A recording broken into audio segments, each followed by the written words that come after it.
अब यह जो महीना हमें मिला है, जो अवसर हमें मिला है, इसका नाम सब जानते हैं अधिक मास। वो अधिकस्य अधिकम फलम, अधिक का मतलब है जिसमें सब कुछ अधिक अधिक अधिक होता चला जाए। ये अधिक मास बना कैसे, इसकी शुरुआत कैसे हुई, आप सब कथा जानते हैं। हिरण्यकश्यपु ने कठोर तप किया। ब्रह्मा जी ने कहा वरदान मांगो, तो बोले हम किसी से मरे नहीं। बोले मरना तो पड़ेगा। तो फिर इसने वरदान मांगा, मैं ऊपर ना मरूं, नीचे ना मरूं, बाहर ना मरूं, भीतर ना मरूं। ऐसे तमाम वरदान मांगते मांगते इसने कहा कि मैं 12 महीने में से किसी महीने में नहीं मरूं। भगवान ने कहा ठीक है। वो ब्रह्मा जी ने कहा तथास्तु। अब चाहे जितनी कोई बुद्धि लगा ले, पर भगवान से ज्यादा बुद्धि तो नहीं हो सकती ना। जब भगवान को मारना था तो भगवान ने 13वां महीना उसके लिए बना दिया। अब आप कहेंगे ये बन कैसे गया, तो आपने देखा होगा कि तिथियों का क्षय हो जाता है। कई बार एकादशी का व्रत कर रहे थे, सीधा त्रयोदशी आ गई, द्वादशी का क्षय माना जाता है। कभी किसी तिथि का क्षय माना जाता है, दो तिथियां एक एक दिन हो जाती है, होती है ना। तो जो तिथियों का क्षय होता है या घटती हैं, उन तिथियों को मिलाकर के हर 3 वर्ष में 1 महीना तैयार हो जाता है। तो वो अधिक अधिक तिथियां निकाली गई, इसलिए उसका नाम हो गया अधिक मास। अच्छा, वो तिथियां जो है वो अतिरिक्त तिथियां मानी गई, इसलिए इसको फिर मलमास भी कहा गया। मलिन, मलिन क्यों कहा गया, क्योंकि इसमें संक्रांति नहीं होती। हर महीने में एक संक्रांति होती है, माने एक राशि से दूसरी राशि में सूर्य जिस काल में प्रवेश करते हैं उस संक्रमण काल को संक्रांति कहते हैं। पर जो अमावस्या से अगली अमावस्या तक का 30 दिन का ऐसा समय जब भी निकलेगा कि जिसमें कोई संक्रांति नहीं पड़ेगी, उसको मलमास या अधिक मास कहेंगे।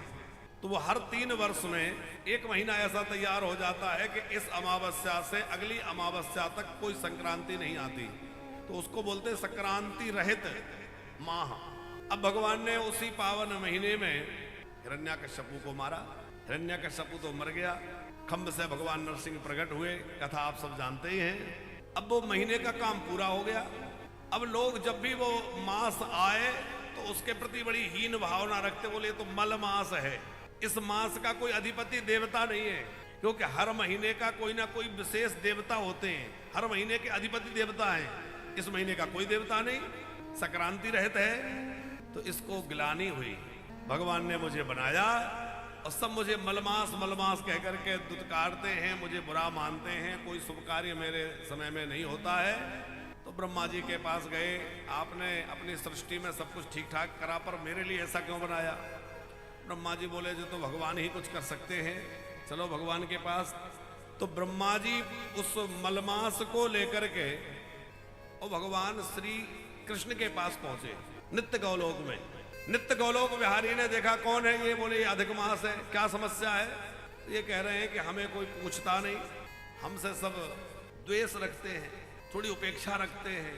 भगवान ने कहा क्यों, बोले मेरा कोई अधिपति देवता नहीं है।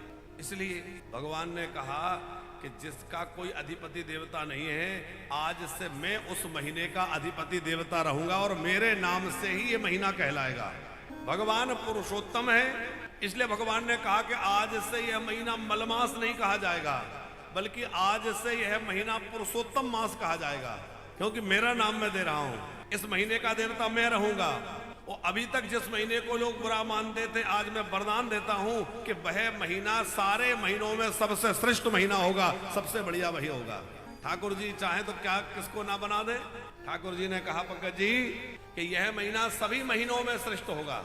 इस माह में जो भी दान किया जाएगा, जप किया जाएगा, व्रत किया जाएगा, तप किया जाएगा, उसका अनंत अनंत गुना फल हो जाएगा। सामान्य दिनों में और महीनों में जो कार्य किया जाता है उससे भी हजारों गुना अधिक फल इस माह में होता है। 12 महीनों में कार्तिक मास की बड़ी महिमा है। कार्तिक मास में जो वैष्णव जन है वह अपनी साधना को 2 गुना कर देते हैं, खूब सेवा पूजा करते हैं, तुलसी अर्चन करते हैं, दीपदान करते हैं। पर कार्तिक मास में पूजा अर्चन दीपदान आदि का जो फल है उससे भी 1000 गुना अधिक फल जो है वह पुरुषोत्तम मास में प्राप्त होता है। ऐसा भगवान ने वरदान दे दिया। कार्तिक मास में जो फल मिलेगा उससे भी हजारों गुना अधिक फल इस महीने में मिलेगा, इसलिए इसकी और ज्यादा विशेषता होगी। फिर तो हर कोई ये प्रार्थना करने लगा कि अब अधिक मास कब आएगा। हाँ, भगवान ने एक और चीज कही वहां कि जो तुम्हें मलमास कहेगा उसके पुण्य क्षीण हो जाएंगे। आज से तुम्हारा नाम मलमास नहीं रहा, आज से तुम्हारा नाम पुरुषोत्तम मास हो गया। तो इस अधिक मास को मलमास कहना भी अपराध है, क्योंकि इसको भगवान ने अपना लिया, भगवान का हो गया, तो इसको मलमास नहीं कहना है। ये पुरुषोत्तम महीना है, भगवान के नाम से ही इसकी ख्याति हो गई, भगवान ही इसके अधिपति देवता हो गए, और ये भगवान की पूजा सेवा के लिए ही विशेष हो गया। इसमें जप करना, तप करना, व्रत करना, दान करना, कथा सुनना, जो भी साधन किया जाता है उसका अनंत गुना फल हो जाता है। विशेष रूप से इसमें दीपदान का महत्व है। जैसे कार्तिक में दीपदान होता है, तो कार्तिक में दीपदान का महत्व है, उससे भी हजारों हजार गुना अधिक जो है पुरुषोत्तम महीने में दीपदान का महत्व है।